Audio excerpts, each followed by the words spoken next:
चुनाव से पहले ब्राह्मणों को कैसे रिझाया जाए, जनेश्वर मिश्र की जयंती पर पार्टी ने बड़े कार्यक्रम का आयोजन किया। इस दौरान अखिलेश ने पीडीए की नई परिभाषा दी, ब्राह्मण एंगल जोड़ दिया। कार्यक्रम में अखिलेश ने कहा पीडीए में पीडी तो पंडित का शॉर्ट फॉर्म है।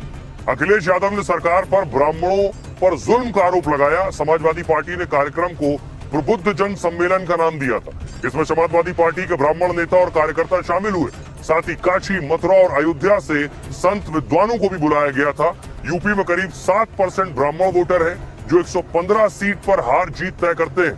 राज्य के 12 जिलों में ब्राह्मण वोटरों की संख्या 15% से ज्यादा है। 100 सीटों पर ब्राह्मणों की आबादी कम है, लेकिन जनमत बनाते हैं वो। उत्तर प्रदेश में ब्राह्मण वोटर पारंपरिक तौर पर कांग्रेस के साथ थे, लेकिन राम जन्मभूमि आंदोलन के बाद ब्राह्मण वोटर बीजेपी से जुड़ गए। अब आपको बताऊं कि यूपी में ब्राह्मण किसके साथ है, जरा आंकड़ों पर गौर करिए। 2017 और 2022, 2017 के आंकड़े आपके सामने की स्थिति क्या थी देखिए।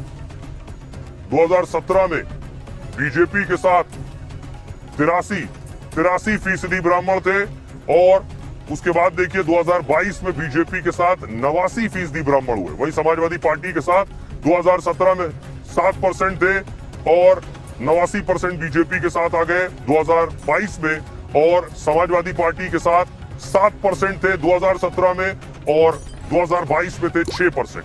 हंगामे के बीच स्पीकर सतीश महाना ने कहा कि रसीद दिखाइए।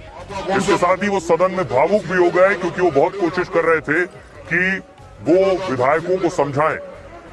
आप लोगों में से किसी ने कोई चंदा दिया तो रसीद लेकर आ जाओ भैया, जरा देखे तो सही आपका कौन सा पैसा चोरी हुआ। जरा रसीद लेकर आ जाओ, जितने खड़े हो यहाँ पे एक आधा आदमी रसीद लेकर आ जाए।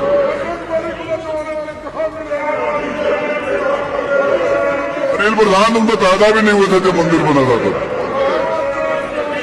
देखिए उत्तर प्रदेश विधानसभा में हंगामे के बाद स्पीकर भावुक हो गए। स्पीकर भावुक हुए। सदन की कार्रवाई के दौरान स्पीकर सतीश महाना इमोशनल नजर आए। सदन में हंगामे पर स्पीकर ने नाराजगी जताई।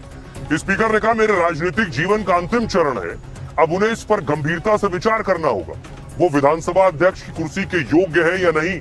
महाना ने कहा पहली बार लगा कि प्रयास में कमी रह गई है, या फिर बाबा साहेब भीमराव अम्बेडकर की बात सही है, कभी संविधान में कमी नहीं है, उसे चलाने वाले व्यक्तियों में कमी होती है। स्पीकर ने कहा पिछले 4.5 साल तक गरिमा के साथ सदन को चलाया, लेकिन हाल की घटनाओं के बाद आत्ममंथन की जरूरत महसूस हो रही है।